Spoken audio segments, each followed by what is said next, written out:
Welcome, guys. News coming in from Old Trafford this morning. Ruben Amorim has been sacked as Manchester United manager. It is a news that has received a lot of mixed reactions from the fan base, with some thinking the hierarchy didn't really support Amorim during his time. Do you know what I think? It's time for celebration. My reasons coming up shortly.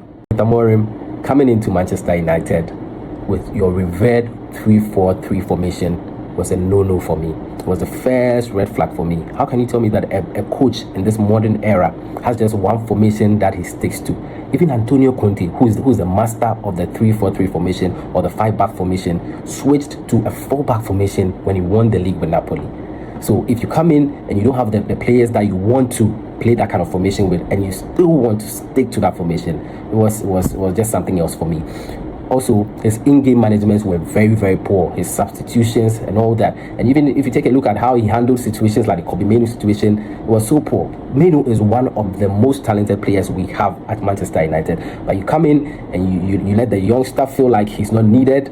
He doesn't have a place in the team. This is someone who played in the FA Cup final against Manchester City just some couple of months ago. And we all saw what he did. We all saw the impact that he had in that team. So if you do all this and you are not performing so well as a manager, yet you want to point fingers at the board and say you want to be the manager of Manchester United and not the coach, that the scouting department, the director of football, they have to do their jobs and all that. I mean, it doesn't say well. You can only make demands if you are performing.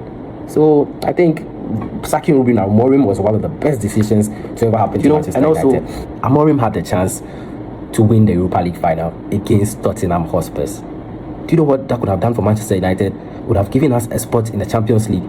This would give us opportunities to sign better players going into the season. But you know what? He bottled it.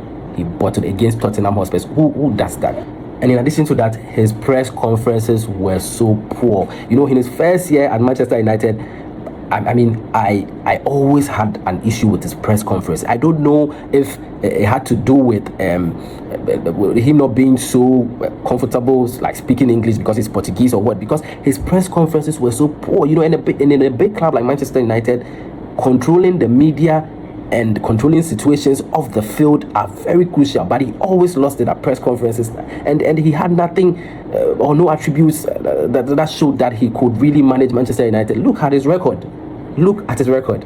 You have a 38% win ratio as a Manchester United manager. F9. Hey, he deserved to be sacked. Darren Fletcher will replace him as interim manager, and he'll be in the dugout at Turf Moor on Wednesday night. Until then, who do you think should be the next permanent manager for Manchester United? Let me know right in the comment section. Catch you later. Bye.